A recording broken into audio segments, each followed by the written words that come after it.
Shalom, Metro Worship Community dimanapun Anda berada. Sehari-hari ini kita masih dalam suasana Imlek. Oleh sebab itu kami ucapkan Gongsi Pacai. Biarlah kesejahteraan, kemakmuran, dan kebahagiaan yang datangnya dari Tuhan yang menciptakan langit dan bumi ini akan terus berlanjut dalam kehidupan kita semua. Let's worship Him.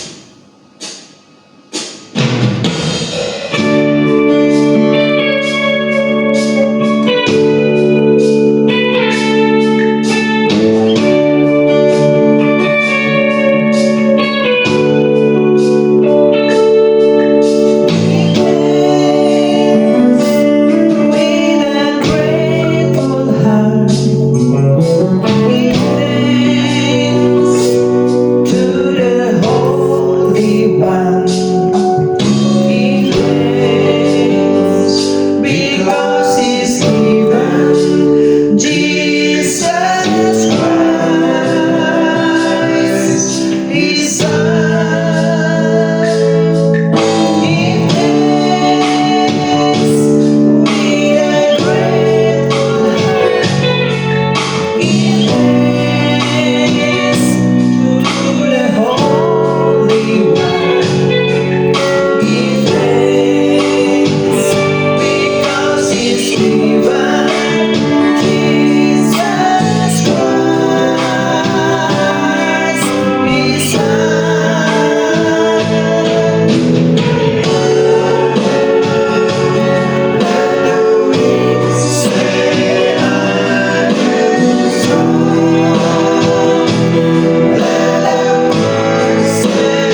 bersyukur Bapa di surga untuk kesempatan yang indah pada saat ini, dimanapun midweek worship berada Tuhan Yesus. Biarlah kami para komunitas midweek worship bisa bersuka cita Tuhan Yesus, dan kami tetap bersyukur Tuhan Yesus atas kebaikan Tuhan, dan kami boleh senantiasa mengingat akan anugerah Tuhan, kasih setia Tuhan dalam kehidupan kami. Biarlah Tuhan Yesus pada saat hari ini kami percaya Tuhan yang akan memberkati setiap kami Tuhan Yesus. Tuhan yang akan menolong kami. Biarlah kami bisa membuka setiap hati kami Tuhan Yesus, untuk kami bisa menerima firman-Mu dengan baik, dengan tulus, dengan sukacita Tuhan Yesus. Sehingga firman Tuhan itu yang akan terus menuntun kehidupan kami, memberkati kehidupan kami. Pakai kami juga jadi berkat-Mu Tuhan Yesus, dimanapun Tuhan tempatkan kami. Terima kasih Tuhan, urapi hamba-Mu yang akan menyampaikan firman-Mu. Di dalam nama Tuhan Yesus kami bersyukur. Haleluya. Amin. Amin, amin, amin. Midweek Worship Community, hari ini firman Tuhan akan disampaikan oleh Pastor Gideon. Enjoy his word. Halo sahabat-sahabat Midweek Worship Community, salam sejahtera buat kita semua. Saya bersyukur kepada Tuhan, ini kali yang kedua ya saya dipercayakan oleh Pastor Nathan dan Pastor Yuni untuk mengisi pelayanan Midweek Worship Community. Ya, terima kasih buat kepercayaannya. Tuhan Yesus memberkati. Oke, langsung saja. Kesempatan ini saya mau mengajak teman-teman, sahabat-sahabat untuk melihat atau membaca di dalam Yohanes pasal 1 ayat 1 dan ayat 14 ya. Dua ayat yang memang tidak langsung berurutan, tapi saya sengaja melompat ya. Yohanes pasal 1 ayat 1. Saya akan bacakan. Pada mulanya adalah firman, firman itu bersama-sama dengan Allah, dan firman itu adalah Allah ya. Itu ayat 1. Alkitab katakan, pada mulanya adalah firman, dan firman itu bersama-sama dengan Allah, dan di kalimat terakhir firman Tuhan katakan, dan firman Tuhan itu adalah Allah ya. Kita langsung melompat ke ayat 14.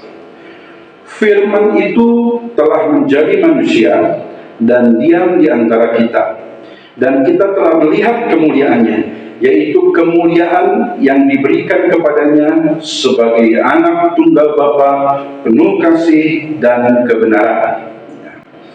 Setelah kita membaca ayat 1 tadi ya, bahwa pada mulanya adalah firman, firman itu bersama-sama dengan Allah, dan firman itu adalah Allah, kita langsung melihat di ayat 14, firman Tuhan katakan, firman itu telah menjadi manusia dan diam di antara kita. Sahabat-sahabat Midweek Worship Community, kita tahu ya siapa yang dimaksud di dalam ayat 14 tadi ya, di mana firman Tuhan katakan, firman itu telah menjadi manusia dan diam di antara kita ya. Tidak lain dan tidak bukan, ayat ini berbicara tentang Yesus Kristus ya, yang sudah menjadi manusia dan diam di antara kita ya. Jadi melalui dua ayat ini kita bisa mengambil kesimpulan penting bahwa Yesus adalah Allah. Yesus adalah Tuhan. Pada mulanya adalah firman. Firman itu bersama-sama dengan Allah, dan firman itu adalah Allah. Dan firman itu telah menjadi manusia dan diam di antara kita. Ini jelas ya, berbicara tentang Yesus Kristus. Sekali lagi saya ulangi, dari sini kita langsung mengambil satu kesimpulan penting bahwa Yesus adalah firman yang menjadi manusia, yang diam di antara kita. Ya. Artinya Yesus adalah Allah. Yesus adalah Tuhan. Ini satu pemahaman yang sangat mendasar, pemahaman yang sangat penting, ya, yang harus menjadi pegangan buat kita orang-orang percaya, buat kita orang-orang yang menyebut diri pengikut-pengikut Kristus, bahwa Yesus adalah Allah, Yesus adalah Tuhan. Ya. Nah, sebetulnya sahabat-sahabat Midweek Worship Community, ayat 14 ini, ya, dalam Yohanes pasal 1 ayat 14 ini terlihat jelas satu konsep, ya, yang sering kita sebut, apalagi menjelang Natal, ya, kita sering ingat tentang satu istilah atau satu sebutan. Bahkan banyak para hamba Tuhan, banyak para pendeta menjelang Natal dan di waktu Natal, ya, mereka khotbah tentang hal ini. Yaitu saya berbicara tentang konsep istilah, ya, yang kita sering sebut, yang kita sering perkatakan, yaitu Immanuel. Ya, Immanuel. Nah, di dalam Yohanes pasal 1 ayat 14 kita bisa lihat konsep Immanuel ini. Jelas, sahabat-sahabat. Firman itu telah menjadi manusia dan diam di antara kita. Ini konsep Immanuel. Ya, sebab arti harafiah, ya, dari Immanuel adalah Allah beserta kita. Ya, kalau kita lihat dari beberapa sumber, ya, sepertinya mereka sepakat, ya, untuk mengartikan secara harafiah Immanuel itu Allah beserta kita. Immanuel itu terdiri dari dua kata, Immanu yang artinya beserta, dan El, ya, dalam bahasa Ibrani yang artinya adalah Allah. Ya, jadi Immanuel adalah Allah beserta kita. Itu sama sekali tidak salah. Ya, semua sepakat dengan arti istilah Immanuel. Namun saya ingin menyampaikan sedikit atau selangkah lebih jauh lagi tentang konsep Immanuel ini. Ya, tadi saya katakan Immanuel ini terdiri dari dua kata, Immanu dan El. Ya, El Allah, Immanu beserta. Nah, mungkin sebagian dari sahabat-sahabat sudah tahu tentang hal ini. Ya, saya mau kembali menyampaikan bahwa dari istilah Immanu ini maka muncullah sebuah istilah yang mungkin juga teman-teman sering mendengar, yaitu Immanen. Ya, Immanen, walaupun terkesan ini istilah akademis, ya, akademis. Apalagi kalau di kampus-kampus teologi sebutan ini sering muncul. Immanen itu kebalikan atau lawan kata dari transenden. Ya, apa artinya? Saya akan mulai dari definisi atau arti transenden. Transenden artinya sesuatu yang jauh, sesuatu yang jauh, yang tidak bisa dijangkau. Itu transenden artinya. Nah, lawan kata atau kebalikan dari transenden adalah immanen. Immanen artinya sesuatu yang dekat. Bahkan saya membaca di salah satu buku, ya, immanen ini artinya bukan hanya dekat, tetapi juga ada dalam kehidupan kita. Nah, sahabat-sahabat yang saya kasihi, melihat hal ini, saya pribadi, saya sangat bersyukur kepada Tuhan. Karena kita punya Tuhan yang bukan hanya yang transenden, yang jauh, yang sulit dijangkau, yang nggak mungkin terjangkau. Ya, tetapi firman Allah lewat ayat yang kita baca tadi, Yohanes pasal 1 ayat 14, kita bersyukur, saya bersyukur bahwa Tuhan yang kita sembah adalah Tuhan yang imanen. Ya, dia dekat, bahkan dia ada di dalam kita. Ya, karena ayat tadi katakan firman itu telah menjadi manusia dan diam di antara kita. Nah, persoalannya, sahabat-sahabat yang saya kasih, ada banyak di luar sana yang justru mereka sangat menentang konsep ini. Ya, mereka tidak terima kalau Yesus disebut sebagai Tuhan. Ya, buat mereka ini sebuah penistaan. Ya, ini sebuah penghinaan. Ya, Yesus yang mereka yakini, yang mereka sebut sebagai manusia, tetapi dituhankan, disebut sebagai Tuhan dan Allah. Nah, ini sesuatu yang mereka sangat tidak bisa terima. Ya, penistaan buat mereka.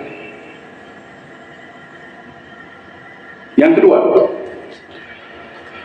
ada juga golongan-golongan orang yang mengatakan bahwa Yesus itu hanya utusan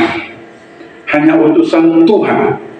Yesus bukan Tuhan, tapi Yesus adalah utusan Tuhan. Jelas, ya, ini bertolak belakang dengan keyakinan kita, dengan iman kita sebagai orang-orang percaya, sebagai orang-orang Kristen. Ya. Bukan itu yang kita pahami. Terserahlah orang di luar sana mau katakan apa. Ya, masing-masing punya keyakinan, punya pegangan. Tapi kita sebagai orang-orang percaya, kita harus benar-benar yakin bahwa Yesus adalah Tuhan. Yesus adalah Allah. Sekali waktu sahabat-sahabat Midweek Worship Community, saya kaget sekaligus juga diberkati dengan sebuah kesaksian yang diceritakan oleh teman saya. Ya, di mana dalam sebuah kendaraan umum, ya, yang jaraknya cukup jauh, maka terlibatlah obrolan antara penumpang yang satu dengan penumpang sebelah. Ya, awalnya mereka tidak saling kenal, mereka ngobrol di bis. Ya, dan dua orang ini masing-masing berbeda keyakinan. Ya, berbeda keyakinan. Setelah orang yang satu mengetahui bahwa teman sebelahnya orang Kristen, mulailah orang itu menyerang. Ya, menyerang. Dia katakan, saya tidak suka ajaran Kristen. Saya tidak suka orang Kristen. Ya, karena dia bilang, masa manusia dibilang Tuhan? Masa Tuhan bisa jadi manusia? Mustahil Tuhan bisa jadi manusia. Itu sebabnya dia katakan, saya nggak suka dengan orang Kristen. Saya nggak suka dengan keyakinan agama Kristen. Dengan tenangnya orang Kristen yang di sebelah menjawab, dan jawaban inilah yang mengagetkan sahabat-sahabatku. Ya, dia katakan tidak dengan teori khusus, tidak dengan teori teologi. Dia jawab dengan sederhana, dan jawabannya itu sekaligus membungkam orang yang di sebelahnya. Dia katakan seperti ini, sahabat-sahabat. Oh, justru saya mau jadi orang Kristen saya memilih jadi orang Kristen? Karena Tuhan saya bisa jadi manusia. Allah yang saya sembah, dia bisa menjelma menjadi manusia. Itu sebabnya saya mau jadi Kristen. Saya tidak mau jadi Kristen kalau Allah saya tidak bisa jadi apa-apa. Saya tidak mau ikut jadi agama Kristen kalau Tuhan saya tidak bisa jadi apa-apa. Saya mau menjadi Kristen, saya memilih agama Kristen karena Tuhan saya, Allah saya bisa jadi manusia. Ini jawaban yang sederhana tapi luar biasa, saudara. Inilah konsep Immanuel. Tuhan kita, Allah kita bukan hanya Allah yang transenden, yang jauh, yang nggak bisa dijangkau. Tapi Alkitab sudah mencatat, Tuhan kita, Tuhan yang Immanuel. Itu sebabnya disebut Immanuel. Allah beserta kita, Tuhan beserta kita. Ya, bahkan tadi saya katakan arti iman itu sendiri bukan hanya beserta, tapi dekat, bahkan ada di dalam kita. Kalau kita menyadari hal ini, luar biasa Tuhan Yesus itu. Ya, itu sebabnya kita baru memasuki bulan kedua tahun 2025 ini. Ya, masih ada kurang lebih 10 bulan lebih ke depan ya, kita harus hadapi kehidupan ini. Tapi apapun yang terjadi, saya mau katakan buat sahabat-sahabat Midweek Worship Community, jangan pernah takut, jangan pernah gentar, karena kita punya Allah Immanuel, Allah yang beserta dengan kita, bahkan Allah yang ada di dalam kita. Ya, Tuhan kita bukan hanya Tuhan yang transenden, yang jauh, yang nggak bisa dijangkau. Bukan. Tuhan kita juga adalah Tuhan yang imanen, dekat dengan kita, bahkan ada di dalam kita. Puji Tuhan. Tuhan Yesus memberkati. Ya, sekali lagi saya mengucapkan terima kasih buat kepercayaannya. Tuhan Yesus memberkati kita semua, dan saya akan tutup dengan doa. Kita satukan hati kita dalam doa. Tuhan Yesus yang baik dan setia, kami sangat bersyukur untuk kesempatan saat ini Tuhan. Sekalipun hanya melalui media YouTube Tuhan, tapi Engkau memberikan kesempatan untuk kami mendengar sebagian dari kebenaran firman-Mu. Tuhan, kami berdoa, hamba berdoa untuk sahabat-sahabat yang menyaksikan tayangan YouTube Midweek Worship Community ini. Tuhan berkati mereka semua, tanpa terkecuali Tuhan berkati. Kami bersyukur Tuhan, melalui firman-Mu kami diingatkan bahwa Engkau bukan hanya Tuhan yang transenden, bukan hanya Tuhan yang jauh, yang tidak bisa dijangkau, tapi kami sangat bersyukur kami punya Tuhan yang imanen, yang dekat dengan kami, bahkan Engkau ada dalam kehidupan kami. Terima kasih Tuhan, kehadiran-Mu dalam hidup kami percaya Tuhan bisa memberikan kekuatan, bahkan semangat yang baru menghadapi hari-hari kami ke depan. Terima kasih ya Tuhan, terima kasih Engkau Tuhan yang hidup, Engkau Tuhan Immanuel. Kami mengucap syukur Tuhan. Sekali lagi memberkati setiap pemirsa yang menyaksikan channel ini, memberkati juga Pastor Nathan, Pastor Yuni Tuhan, bahkan kru tim yang menangani channel ini Tuhan, Engkau berkati. Tuhan pakai supaya lewat channel ini Tuhan banyak jiwa diberkati dan nama Tuhan dipermuliakan. Hanya di dalam nama Tuhan Yesus Kristus, Allah Immanuel, kami mengucap syukur dan kami berdoa. Haleluya, amin. Puji Tuhan, Tuhan Yesus memberkati.